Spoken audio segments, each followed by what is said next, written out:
Bien, señores, continuamos aquí en la Central de Informaciones a través de RPP Televisión y nos visita el juez supremo Duberly Rodríguez Tineo.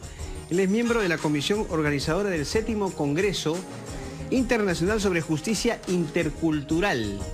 Así que vamos a pedirle a él que nos aclare en qué consiste la justicia intercultural y cómo se puede conjugar o confrontar con la justicia, ordinaria, que todos conocemos. ¿Cómo está, doctor?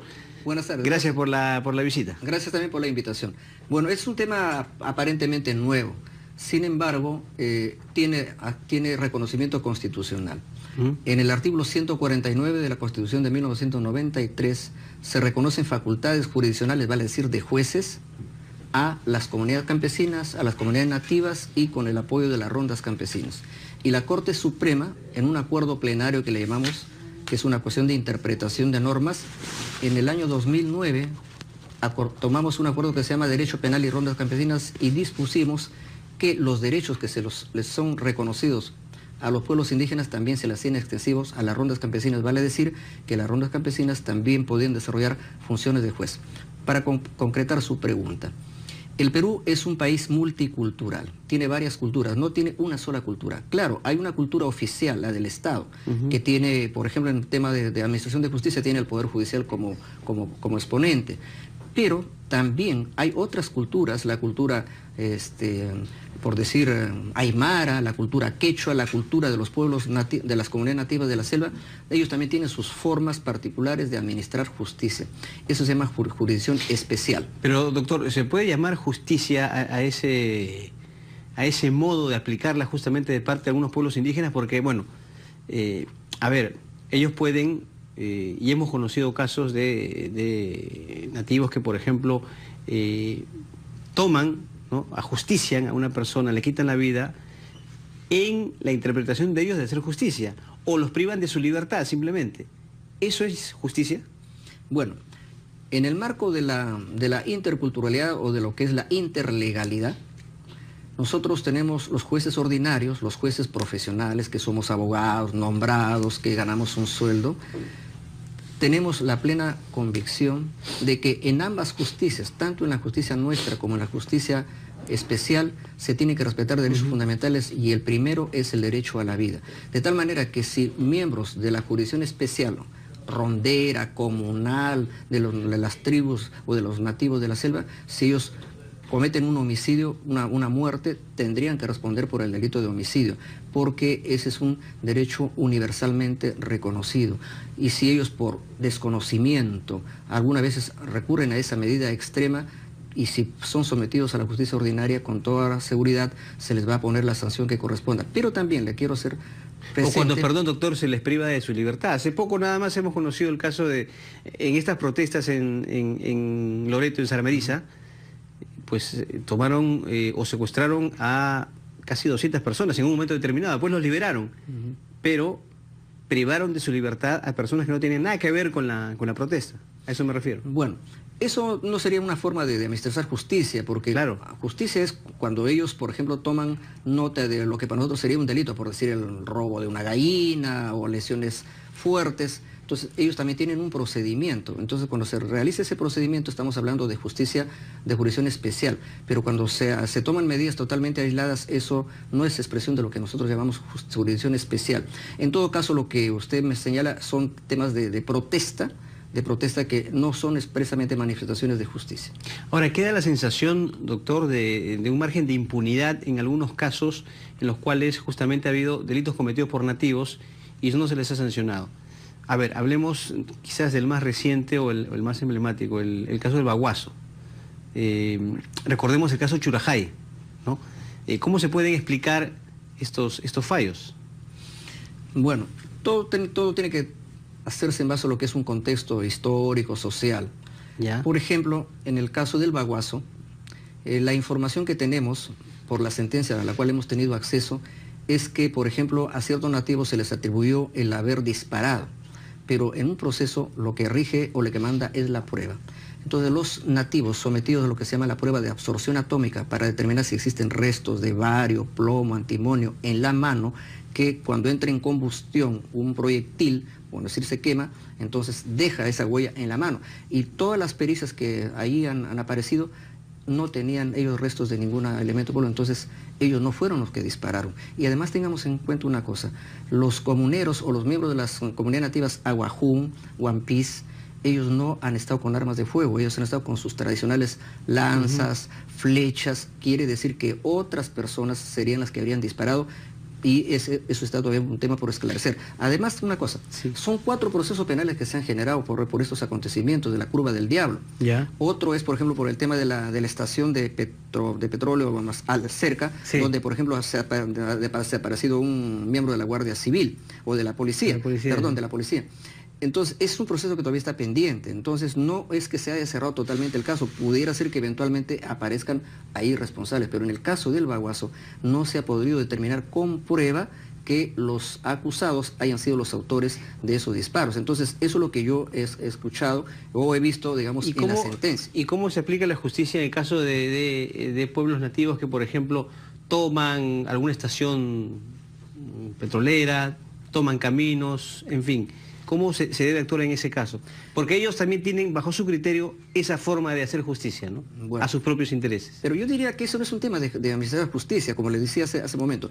Son formas de protesta. Es igual que también, por decir, hablemos pues por decir de los pobladores de Islay, pero se bloquean vías, de Tía María. Se impide el tránsito normal. Sí, efectivamente. Se atenta contra la propiedad privada. Sí, claro, es que esas conductas están prohibidas y están tipificadas en el código. Pero el tema es que en el caso de que a ellos los sometiéramos a proceso, tenemos que darle un trato diferenciado por justamente su nivel cultural, que es diferente al nuestro. ¿Cómo sería este trato diferenciado? En que en el caso de que los sancionemos, les pongamos sanciones un poco menos duras que las que ponemos nosotros. Y además eso por una sencilla razón. Los pueblos indígenas tienen una suerte de Declaración Universal de Derechos Humanos, que es el convenio 169 de la Organización Internacional de Trabajo, la OIT, que es sobre pueblos indígenas y tribales en países independientes. ¿Qué dice el artículo 10 de esta suerte de Declaración Universal de Derechos de Pueblos Indígenas? Dice que cuando miembros de estos pueblos sean sometidos a la justicia estatal, a la justicia ordinaria, y se les tenga que aplicar una sanción, se tendría que aplicar sanciones preferentemente que no sean la del encarcelamiento. Porque imagínese usted a un miembro de una comunidad nativa de la selva, pues, que está en zonas donde hay mucha calor, y lo traigamos, por ejemplo, a Chayapalca, ya desde el punto de vista nomás ya humano es, digamos, a duplicarle, digamos, su sufrimiento.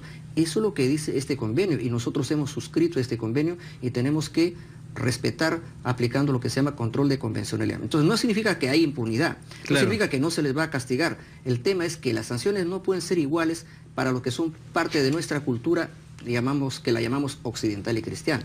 Doctor, ya que está usted aquí, quiero aprovechar su presencia para consultarle de otros temas. En primer lugar, también hemos conocido ayer la opinión del presidente del Poder Judicial, pero me interesa la suya. Es sobre este caso del ex asesor Carlos Moreno. Usted seguramente ha sido o ha escuchado estos audios que fueron grabados de manera subrepticia, ¿no? Sin que el otro interlocutor se lo comunicara, se lo graba sin saber. Tomando en cuenta que hay indicios de presunción de delito, se lo graba sin saber. Tomando en cuenta que hay indicios de presunción de delito, ¿se puede tomar estas grabaciones como prueba valedera en un proceso judicial? Es un tema bastante delicado, sobre todo para mí, porque, como usted señala, eventualmente yo podría conocer este caso si es que llegara a la Corte Suprema, entonces no podría adelantar una opinión. Pero sin embargo quiero que sepa su teleaudiencia que en el proceso penal, para incorporar pruebas, tiene que ser pruebas lícitamente obtenidas. La Constitución peruana dice, y el Código Procesal Penal, que las pruebas obtenidas violando derechos fundamentales, uno de los derechos fundamentales es el secreto de las comunicaciones. Como un derecho fundamental, por ejemplo, es la inviolabilidad de domicilio. Si un policía o la policía, por ejemplo, incursiona en un domicilio y obtiene una prueba sin la autorización de allanamiento del juez, esa es una prueba ilícita, es una prueba prohibida, que aunque usted encuentre, por ejemplo, ahí droga, esa acta de incautación de droga es una prueba ilícita y tiene que ser excluida del proceso penal, y por tanto no se condenará a la persona, pese a que objetivamente el delito está ahí. Entonces, pero si hay por medio del interés público. A ver, ese es otro tema. Es un tema que lo tendríamos que ver por vía de la jurisprudencia, pero la jurisprudencia no puede ir por encima de la ley ni por encima de lo que dice la Constitución.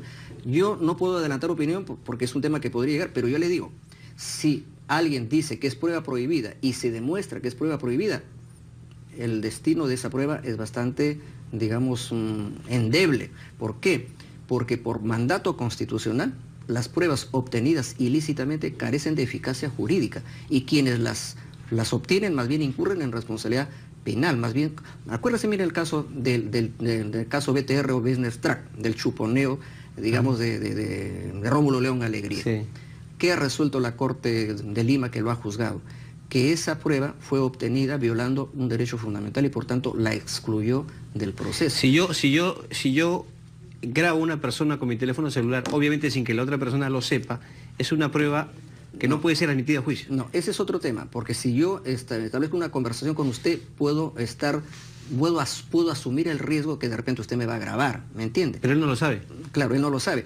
Pero ese es un tema que la jurisprudencia le da un trato un poco diferenciado a que cuando se hace una grabación totalmente, digamos, cuando es el clásico chuponeo, ¿me entiende? Claro. En cambio, cuando es una grabación que ahora es casi común, pues, que se graban entre conversaciones, a veces hasta entre amigos. Entonces es un poco diferente el tema. Pero como ya le digo, tengo que tener mucho cuidado en afirmar tajantemente algo, porque eventualmente esto podría ser materia de conocimiento del órgano jurisdiccional al cual yo pertenezco. Bueno, doctor, para terminar, su aspiración es llegar, me imagino, a la presidencia del Poder Judicial, ¿o no? Bueno, ese es ¿Va a intentar? Es un tema nuevo, obviamente, pero yo creo que todos los que somos jueces supremos en algún momento tenemos la aspiración, digamos, de coronar nuestra carrera desempeñando la máxima responsabilidad que sería la presidencia del Poder Judicial. Y obviamente yo no lo voy a negar, en esta oportunidad también voy a estar dentro de los, digamos, aspirantes a esta gran... ¿El proceso cuándo se va a efectuar? Bueno, eso se va a realizar el primer jueves del mes de diciembre. No tengo la fecha, podrá ser el 3 o 4. Estamos cerca. Sí, estamos cerca, ¿no? Ya. Pero la primera elección que va a haber próxima en el Poder Judicial es la designación de nuestro representante al Jurado Nacional de Elecciones, que automáticamente se convierte en presidente del Jurado Nacional de Elecciones. Ajá. Y luego, superado esa elección que va a ser en noviembre, ya abordaremos la fase, digamos, de la candidatura a la presidencia, que es en diciembre, y por lo que se conoce, habría 4 candidatos. ¿Y quiénes serían sus rivales en esa justa? Bueno, oficialmente, porque ya ha entregado su plan de trabajo, es el doctor José Pariona Pastrana, que trabaja conmigo en la misma sala. Y los otros candidatos serían de la otra sala, que es la sala penal transitoria, que serían nuestros colegas, la doctora Elvia Barrios y el doctor Víctor Prado. Ellos serían los aspirantes, y que espero que esta sea una competencia básicamente fraterna y sobre todo enarbolando programa, ¿no? Eso es lo importante. Entonces, bueno, doctor, muchas gracias por su visita y suerte, por supuesto, ya en sus planes a nivel personal y profesional. Muy amable. Gracias. Bueno, hemos tenido la visita del doctor Duberly Rodríguez Tineo, juez supremo, hablando justamente de la organización del 7º Congreso Internacional sobre Justicia Intercultural. El Perú es un país multicultural, tiene varias culturas, no tiene una sola cultura. Claro, hay una cultura oficial, la del Estado, que tiene, por ejemplo, en el tema de administración de justicia, tiene el Poder Judicial como exponente. Pero también hay otras culturas, la cultura, por decir, aymara, la cultura quechua, la cultura de los pueblos, de las comunidades nativas de la selva. Ellos también tienen sus formas particulares de administración de las rondas campesinas. Y la Corte Suprema, en un acuerdo plenario que le llamamos, que es una cuestión de interpretación de normas, en el año 2009 tomamos un acuerdo que se llama Derecho Penal y Rondas Campesinas, y dispusimos que los derechos que les son reconocidos a los pueblos indígenas también se les hacen extensivos a las rondas campesinas. Vale decir que las rondas campesinas también podían desarrollar funciones de juez. Para concretar su pregunta. Con la justicia, ordinaria, que todos conocemos. ¿Cómo está, doctor?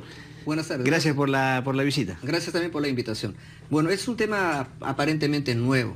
Sin embargo, tiene reconocimiento constitucional.